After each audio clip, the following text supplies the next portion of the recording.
shockwaves across the association is actually true. Phil Jackson confirming last night that the Knicks are, in fact, listening to trade offers for Kristaps Porzingis. Take a listen. You know, as much as we value Kristaps and, you know, what he's done for us, when a guy doesn't show up at an exit meeting, everybody starts speculating on, you know, the duration or his movability from a club. So we've been getting calls, and, you know, we're listening, but we're not intrigued yet at this level. But as the time we've spoken about Dolan ever since he hired Phil Jackson. All the attention has been given to Phil. It has provided cover for Dolan. Maybe if we strip that cover off Dolan, he will sit there and get rid of Phil. That is our only hope at this moment in time. Max, the floor is yours. Well, let's start with Dolan, actually. I'm going to get to Phil in a second. He just extended Phil Jackson. 2 more years. He extended Phil Jackson. He had a 5-year deal, had an option after 3. Both had an option. Go ahead. What blows my mind, it blows my mind. How dare Phil Jackson, how dare you sit there and say we have to do what's right for the Knicks? What makes you think, why do you presume to know what's best for the Knicks? The Knicks had won 127 games in the 3 years previous to Phil Jackson's arrival. 2 years before he got there, they won 54 games. Yeah. They were a playoff team. They slipped a under bit. Mike Woodson as the coach. That's right. They slipped a bit and only won 37 games, which if Phil Jackson could now coach this team to 37 wins, it'd be a miracle. Or, excuse me, GM, president, whatever, you know, operate this team to 37 wins, it would be a miracle. They go from 127 wins over 3 seasons to 80 wins over 3 seasons. They're over 15 games worse a year, and they weren't that good to begin with. And he just got extended, and why are they worse? I'm going to talk a lot about this in my final take today. So I'm going to leave his ego alone for a second, because that's what's going to get it later. They're worse because of he's doctrinaire, meaning he believes in the kind of theory of his triangle offense to the exclusion of any other idea. All personnel decisions are now made based on how they can run the triangle, this outdated offense that has been shown empirically to be inferior to modern offenses in this modern NBA with these NBA rules. Inferior, Phil. I know you've forgotten, as Stephen A. said, more basketball than I'll ever know. But this much we can say. The triangle offense are to modern offenses, period. That's not an opinion. That's a fact. All the evidence says the same thing. Not some of it, all of it. So the fact that he insists on running his personnel through that metric and making trades like Tyson Chandler for nothing. He got nothing for Tyson Chandler. Jose Calderon, the remains of Jose Calderon, are you serious? He got nothing for Tyson Chandler. He got nothing for J.R. Smith and Iman Shumpert. In fact, he used Iman Shumpert to get out of a relatively inexpensive J.R. Smith contract. They both became real contributors to a championship team. He has now devalued Carmelo Anthony to the point where you're talking about, Stephen A., you're hearing they could just cut him. Carmelo Anthony, he has virtually no trade value, where a couple years ago, if you would ask, hey, Boston, you want Carmelo Anthony? We'll take, you know, some high draft pick, some other good thing you have, and maybe Jay Crowder, and maybe we'll think about it. And now you can't give Carmelo Anthony away.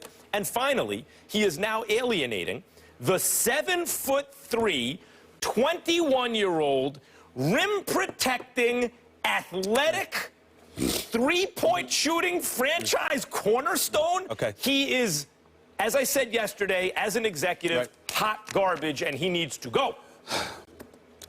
I really didn't want to go here. I really didn't. I'm going to try to keep my composure. But just looking at the list, let me just throw out a few moves that Phil Jackson made. I'm not going to tell you who he moved away. I'm going to tell you who he acquired since he arrived in 2014. Jose Calderon, Samuel Dallenberg, Shane Larkin, Wayne Ellington, 2 second-round picks. That's a Tyson Chandler move. Drafted a Cle Anthony early, and I didn't mind that. All right, I didn't mind that at all. Okay. Quincy AC and Travis Outlaw. Let's continue forward. Lou Edmondson, Alex Girk, Cavs second-round pick, Lance Thomas. By the way, Lance Thomas, the numbers that he's getting paid right now, Lance Thomas, $6 million, $6.5 million, $7.1 million, $7.5 million. Let me finish. Okay, let's go down. Wait for Mark's talking about that. All right, he drafted Kristaps Porzingis, right? Jerry and Grant, Willie Hernan Gomez. I like him though. Gomez is a good acquisition. I liked him. Joakim Noah, 4-year, $72.5 million deal. Courtney Lee, 4-year, $48 million deal. And by the way, his very first move as the executive was to sign Lamar Odom, who was on crack. Phil or Lamar? Phil or Lamar? I don't mean to be. Listen, I love Lamar Odom, the person, and God bless him. We're wishing but the best. But metaphorically speaking, he saw his first move as the executive of the New York Knicks was to sign Lamar Odom, who was on crack. Well, how about this, Stephen A? Look, man, I mean, you kidding me. How about this? How about this? What's the Knicks' problem right now? They have a deadweight contract in the form of Joakim Noah on the books. Talk about unforced errors. I talked about this from the Lakers front office. Jim Buss and Mitch Kupchak, Mozgov and Lou Aldang to these outrageous contracts. It's so stupid to use assets to move them off the books. Talk about an unforced error. Everyone knew that Joakim Noah was done. He gave him a $72 million deal. Albatross. I mean, it's unbelievable. It's about assets and liabilities. Nothing but a liability. And if the argument is, well, you don't understand, behind the scenes, Derrick Rose really wanted to play with Joakim Noah, so once we made the Robin Lopez, et cetera, deal for Derrick Rose, we kind of had to sign Joe. Even if the case, well, then your analysis of what would make the team better was idiotic because it clearly didn't help. So, well, we thought with Joakim Noah, if it helped us get Derrick Rose, how did that turn out? Phil, at a certain point, you have to look at the record and ask yourself, are you good at or bad at what you're doing? You're terrible. You're the worst. Listen, back to Lamar Odom. My heart goes out to him. I wish a lot of love for him. One of the best people that I know. He never played the game for the New York Knicks.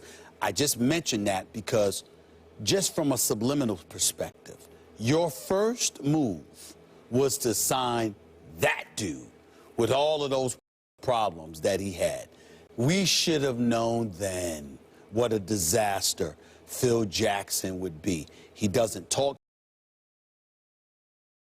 people, he doesn't scout, he doesn't take road trips. The lazy doesn't begin to describe his tenure over the New York Knicks.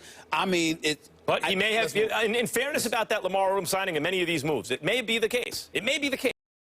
Telling me that he has zero responsibility to test the waters with a guy like Kristaps Porzingis. Are you saying that he's so untouchable that when people were calling, inquiring about Kristaps, because he was saying that it was because he skipped, right, people were making calls. No, the Knicks are not making calls. It's been reported that they're also making calls. And in his statement last night, he said, we're getting calls. Yeah, they're receiving calls. So that's my question is, do they have the ability to field those I'll tell you calls? why that's nonsense stuff put out by Phil's people to try to make it seem like he's not completely incompetent. Well, don't you have to listen? How stupid do you think we are, really?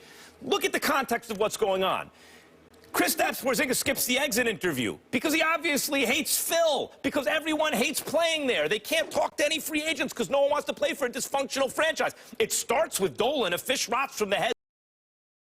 But Phil is largely responsible now for the culture there. So Kristaps is like, I don't even want to deal with this guy. And then all of a sudden they're fielding calls from other teams and we have to listen to Kristaps, to offers from Kristaps. We see what this is. Let's those phone calls thereafter, a lot of this is squashed. But he stays away from Phil. He doesn't want anything to do with Phil. Exactly. So the point is he stays away from Phil, and his brother has basically...